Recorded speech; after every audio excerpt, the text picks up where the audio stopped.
Naghanap ka ba ng malupit na CCTV camera para sa iyong bahay, para sa iyong security? Yung madaling i-setup, in short, user-friendly, merong smart tracking or AI tracking, 360 panoramic view, at ang pinakamalupit dito ay sobrang linaw, mapa-daylight or mapa-night vision. Saktong-sakto, nandito yung pinadala sa atin ni EasyViz or EasyViz, okay? So itong CCTV camera na ito is a smart home camera. Sobrang daming features nito, sobrang linaw, sobrang ganda ng quality, at ang dami nitong pwede mong pakinabangan pagdating sa iyong security. Pero syempre, bago natin umpisahan ang video natin ito, kung ikaw ay bago dito sa ating channel at gusto nyo pa makita ng mga unboxing, PC build and tech review, don't forget to like, share, and comment, subscribe, at yung malita bell para lagi kayong updated sa lahat ng ginagawa nating video. So tara, umpisa na natin.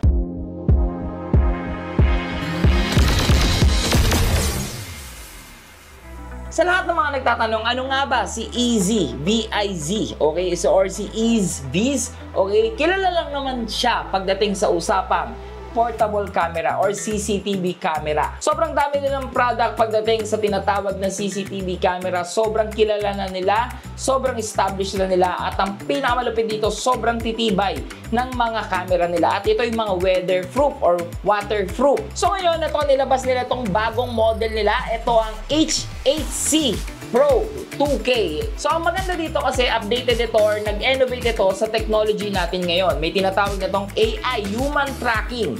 So pinahabol-habol ka nito. Pinamalapit pa dito guys, affordable lang itong EasyViz na camera na to, at nandyan lang yan sa baba. Yawa, ito dyan sa baba. So balik na tayo sa ating topic. Huwag na natin patagalin. Unboxing na natin itong box na to.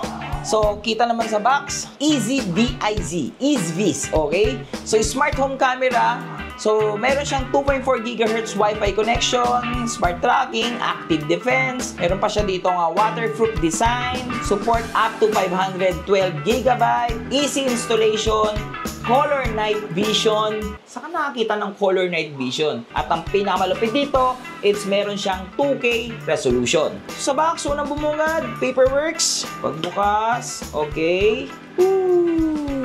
Okay, this is the CCTV. Okay, the camera. Wow, laki niya, laki niya. So, meron siyang ganito, connector. So, meron siyang power cord. Siyempre, power cord. Ito ang kanyang mga fittings, at yung kanyang mga hooks and screw. Yan.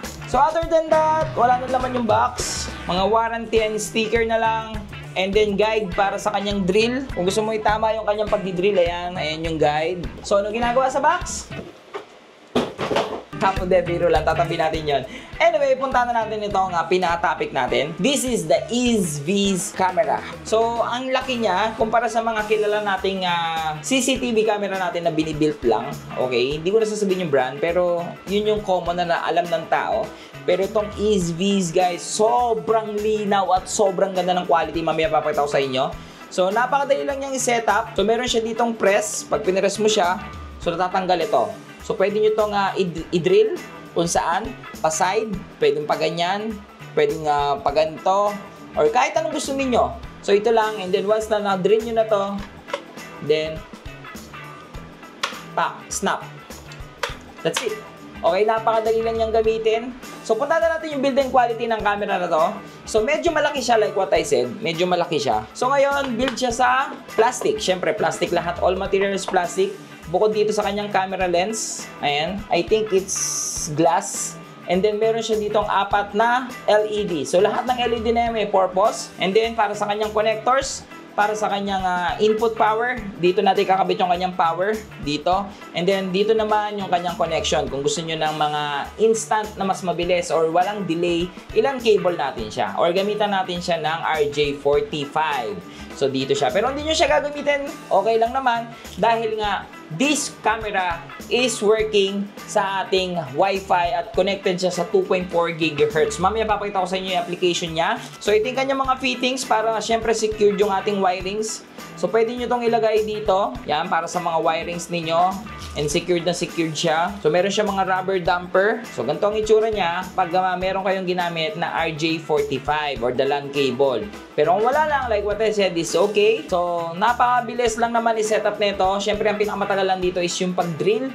Kung saan natin siya i-drill. Kung sa wood, medyo mabilis. Kung sa medyo pader, syempre na bato, kailangan natin gumamit talaga ng drill doon. So para sa yung build and quality, bibigyan ko na agad ito ng 10 out of 10 kasi napakaganda, napaka-premium dito ng kanyang build and quality.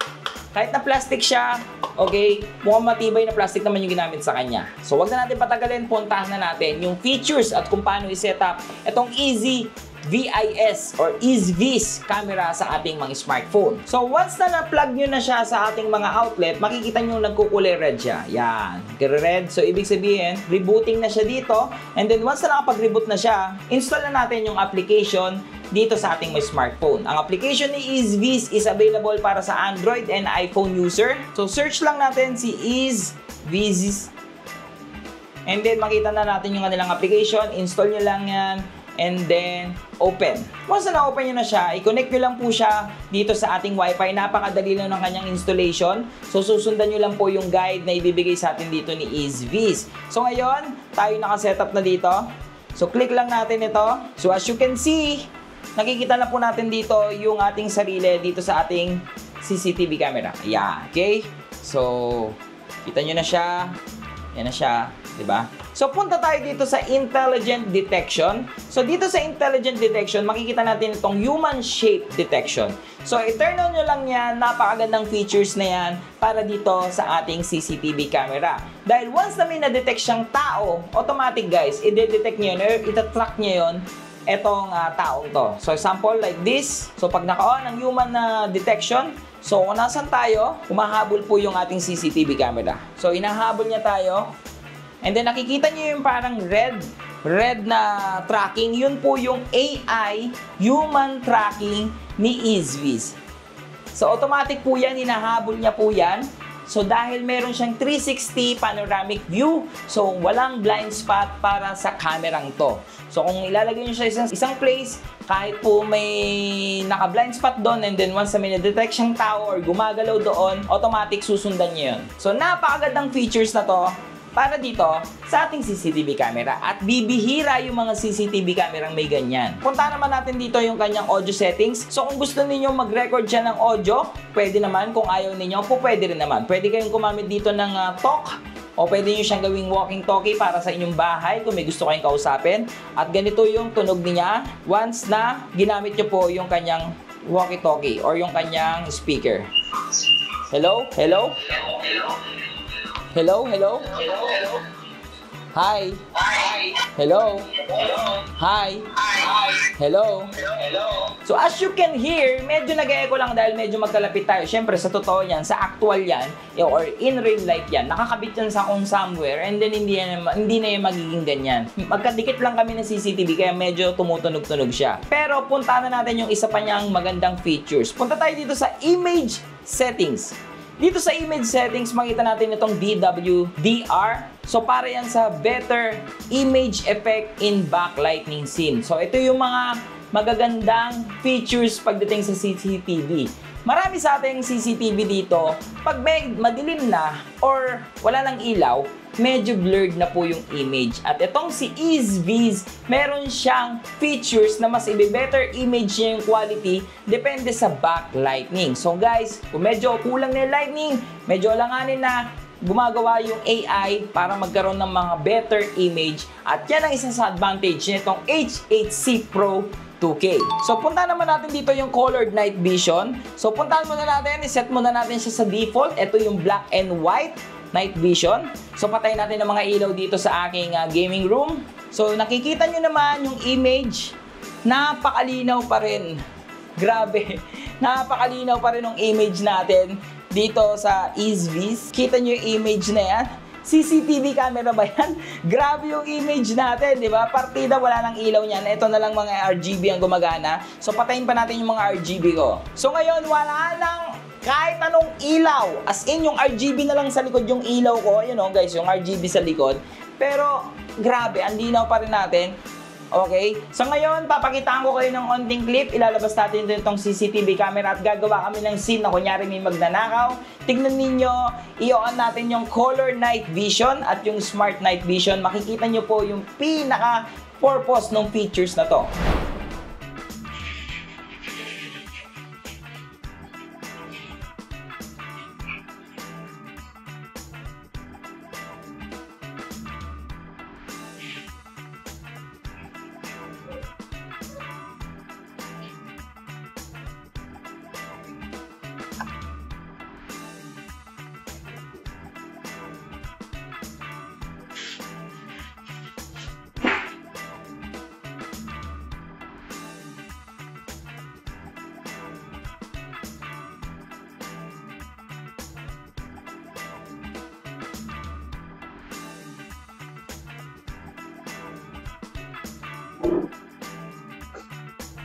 So, yung nakita nyo scene guys, it's scene lang yon. Nag-sample lang kami lang may magnanakaw. So, kita nyo naman kung gaano kalinaw itong EaseViz at nagta-turn on dito yung kanyang color night vision. So, nag-on po doon yung tinatawag na floodlights. So, para pwede natin i-turn on dito yung kanyang floodlights, so punta lang kayo dito sa kanyang home screen.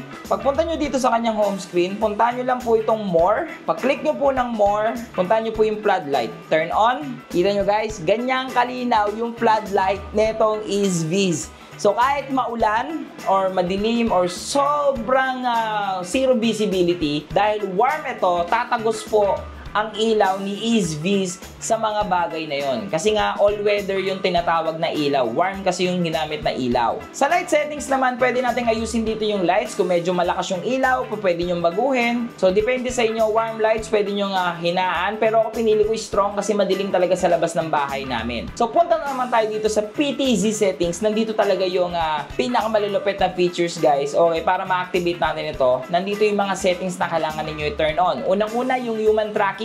Kailangan po dito naka-turn on para mag-follow po siya kung saan po pumupunta yung nadedetect niyang human. Para naman dito sa kanyang 360 picture, kailangan po ipwesto nyo muna yung CCTV nyo kung saan po siya dapat nakapwesto. And then turn on nyo tong 360 picture, kukuha na niya po ng 360 angle yung buong area, and pag may na-detect siyang kahit anong human traction doon or human movement, guys, automatic pong hahabulin nung EaseViz yung area na yon. At yun ang pinakamaganda para sa akin.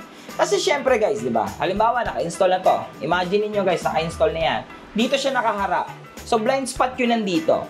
Gets nyo ba ako? So, ngayon, dahil sa 360 camera, 360 picture, meron siyang option na makita yung mga bagay na nandoon sa likod na yon. Nagigets nyo ba? Ganon kalupit itong EaseViz. So, dito sa menu, makikita ninyo na naka-disarm yung ating H8C Pro 2K. So, makita nyo siya naka-disarm. So, click nyo lang po yung tatlong triangle. I-click nyo lang po itong tatlong tuldok at makikita nyo po yung arm. So, once na naka-arm yan, mag-a-alarm yan pag may na-detect yan na human traction or human movement once na madilim na or nagna-night vision na or wala ng tao tapos biglang may gumagalaw ng kakaiba. So, mag-a-alarm yan. Example natin. So, kita nyo guys, nag-smart detection alarm siya. So, hindi lang siya nag-alarm dito dahil nga nandito ako. So, detected niya. Pero pag hindi niya na-detect na naka-on yung ating smartphone or yung application, guys, tutunog yan at ito yung kanyang tunog. Try natin.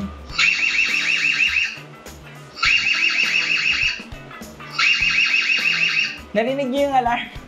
Talagang matataranta yung magnanakaw sa bahay ninyo kung ganyang kalakas yung alarm kasi pwedeng magising yung mga kapitbahay sa alarm ng EaseViz na to or the HSC Pro 2K. Grabe, no? Ang lakas sa sakit sa tenga. Diyan pa lang, sobrang quality na yung CCTV na to at worth it na tong bilhin. So, puntahan na natin yung verdict ko para dito kay HSC Pro 2K. So, para sa akin kagad, super worth it bumili ng mga ganitong klaseng CCTV camera para sa security natin. Again, usapang security, dapat hindi natin tinitipid yan. Dahil diyan magmumula yung safety natin, okay? So, kung may ganito kang CCTV camera, napakaganda nito matrack yung mga pwedeng mangloob sa bahay ninyo or yung alarm niya, malaking bagay yun para mataranta yung mga tao na nagtatangkang gumawa ng masama sa bahay ninyo or may mga bagay na pwede ninyong makita na maagapan ninyo. Marami akong mga gustong sabihin ng mga example, pero alam nyo na yung ibig kong sabihin. Mga trahedya na hindi natin makokontrol at dahil meron tayong mga ganitong bagay or ganitong gadget na po pwede nating ma-prevent or maging alanganin or hindi matuloy nung taong gagawa ng masama yung mga gusto niyang gawin kung medyo may gagambala sa kanya. Ang lalim, no? Pero totoo yun. Security, guys, is number one pagdating sa usapang safety.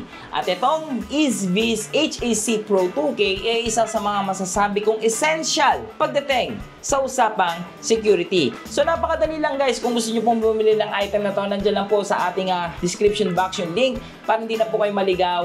At guys, sobrang worth it ng item na to. Gusto ko lang munang pasalamatan si EaseViz sa pagpapadala ng CCTV camera na to. Sobrang quality po ng camera na to. at magagamit ko po ito sa security ko dito sa aking bahay. So, syempre guys, kung gusto nyo pa makita ng mga ganitong unboxing, PC build and tech review, don't forget to like, share, and comment, subscribe, at yung malita bell para lagi kayong updated sa ating mga ginagawang video. So again, this is Luis D. Orteves, aka Boss Lucio, ang inyong stream coach. Para sa inyong mga stream and tech problem, happy streaming!